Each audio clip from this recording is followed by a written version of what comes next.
मुझे अंदर आने दो, बाहर खड़ा ना हुआ जा रहा। कब से आपका नाम पुकार रही हूँ, आप दरवाजा ही ना खोलते। 2 घड़ी बैठ लेने दो अपने पास।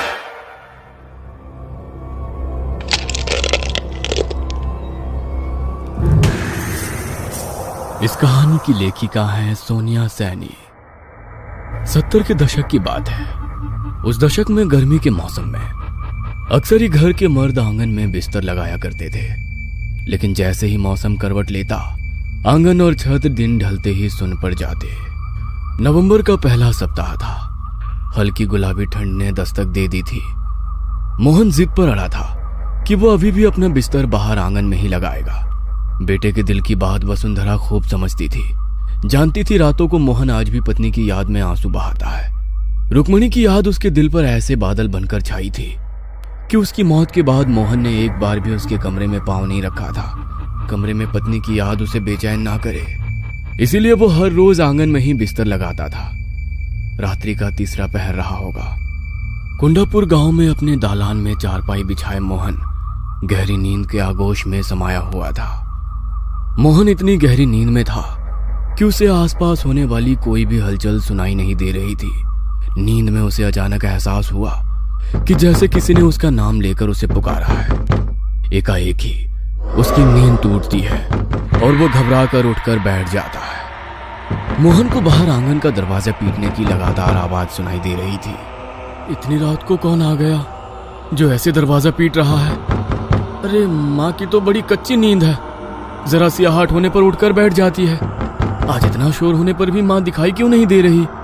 मोहन हैरान परेशान होते हुए दरवाजे की ओर कदम बढ़ाता है। तभी उसे पीछे से किसी की आवाज सुनाई देती है। कहाँ जा रहा है इतनी रात को? मोहन ने पीछे मुड़ के देखा तो पाया उसकी माँ वसुंधरा ठीक उसके पीछे खड़ी हुई थी। कब से कोई दरवाजा पीट रहा है, मेरा नाम लेकर भी पुकारा कई बार। दरवाजा खोलने जा रहा हूँ।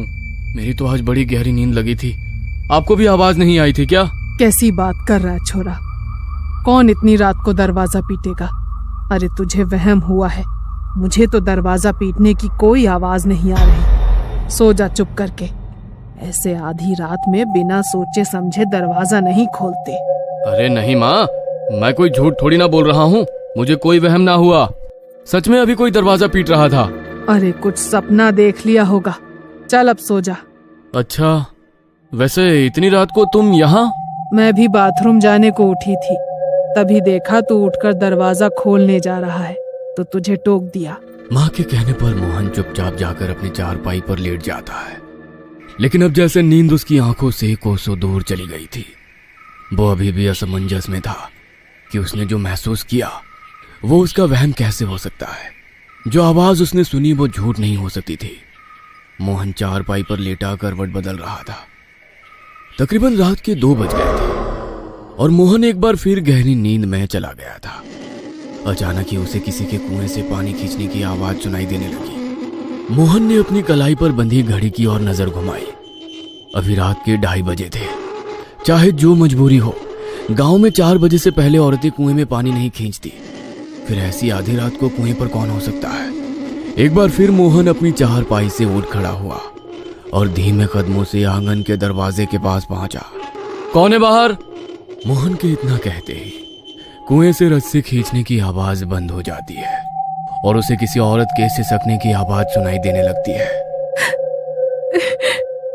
मुझे अंदर आने दो, बाहर खड़ा ना हुआ जा रहा।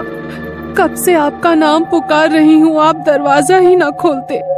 2 घड़ी बैठ लेने दो अपने पास।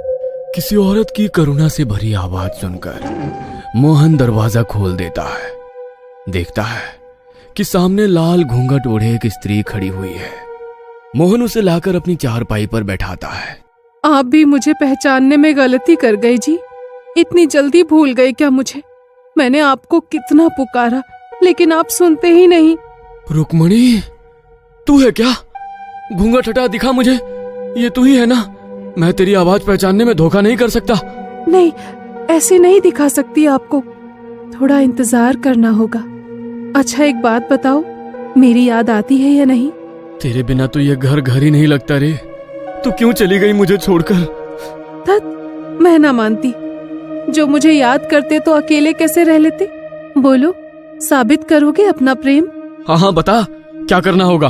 अमावस्या की रात मैं आऊंगी तुम्हें लेने। अगर प्यार करते हो तो मेरे साथ चलना होगा। बोलो, चलोगे ना? अभी मेरा जाने का समय हो गया है, मुझे चलना होगा। नहीं, मुझे छोड़कर मत जाओ, मैं तुम्हारे बिना नहीं रह सकता। मेरे पास बैठो ना कुछ देर। ठीक है, मैं वादा करती हूँ, फिर तुमसे मिलने आऊंगी। बस किसी से कुछ कहना नहीं। जब से रुक्मणी ने मोहन से वादा किया था, मोहन हर रात जाग कर बिता रहा था, क्योंकि वो रुक्मणी से मिलने का मौका खोना नहीं चाहता था। तीसरी रात को तकरीबन 2 बजे फिर से उसके दरवाजे पर दस्तक होती है।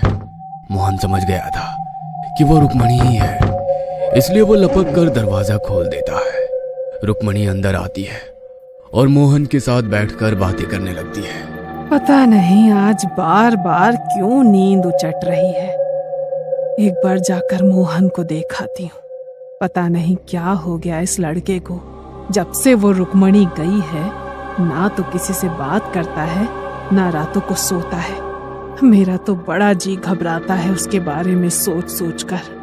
मोहन की माँ बाहर आंगन की तरफ आती है तो देखती है कि मोहन चारपाई पर बैठा हुआ है।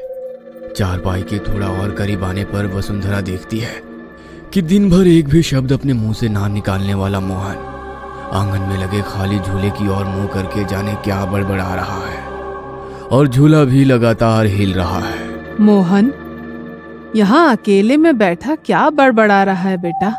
चल अंदर चल, ठंड बढ़ रही है, यहाँ तबीयत खराब हो जाएगी।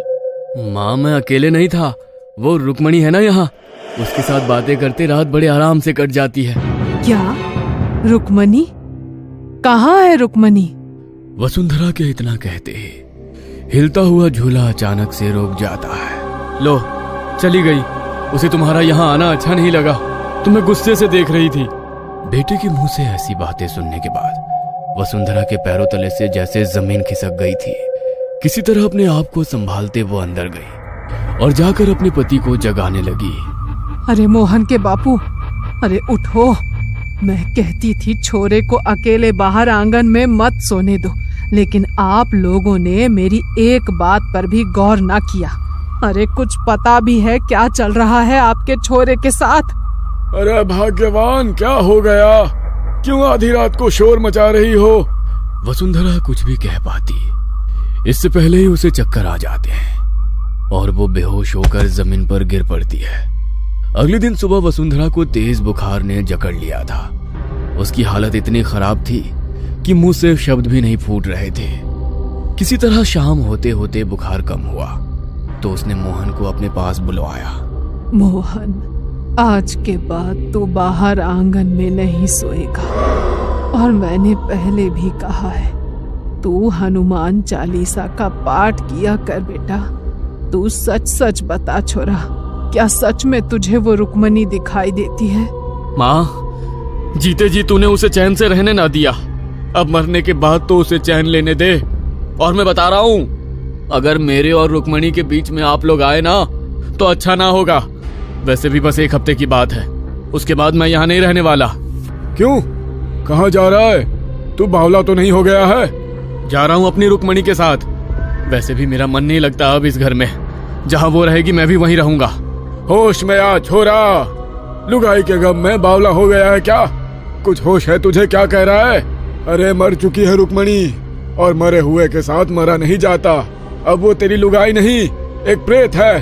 खबरदार, जो मेरी रुक्मणी के लिए कुछ कहा तो।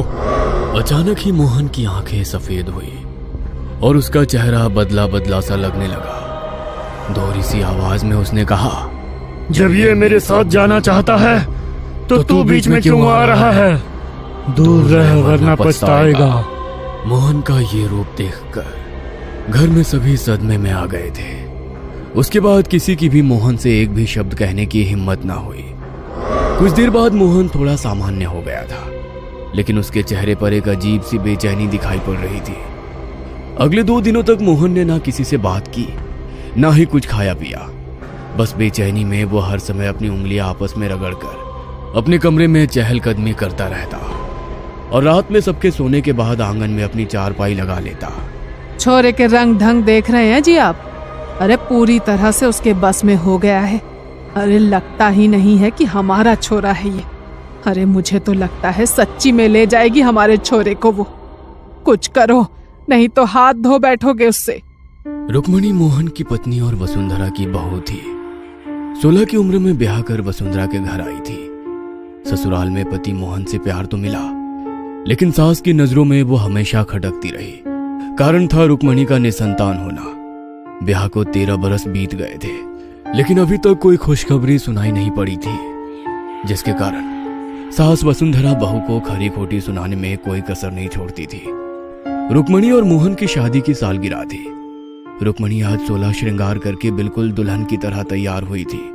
मोहन और रुक्मणी अभी पूजा करने मंदिर जा ही रहे थे कि वसुंधरा ने एक बार फिर बहू को कोसना शुरू कर दिया।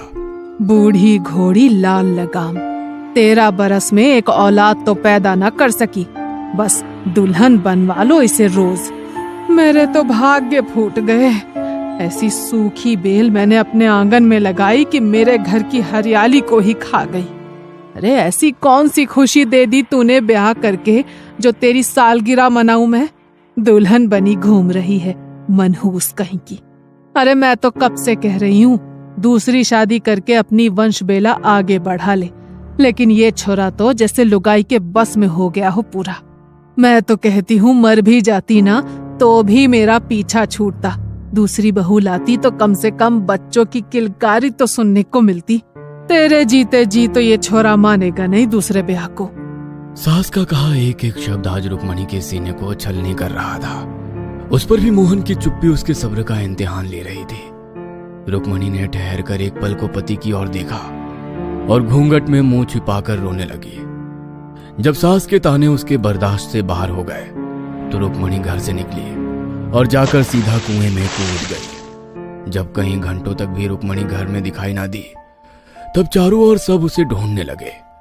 अचानक ही मोहन की नजर कुएं में तैरती उसकी लाल चुनरी पर पड़ी तो उसके मुंह से चीख निकल गई। वह आखिरी बार था जब किसी ने मोहन के मुंह से आवाज सुनी थी।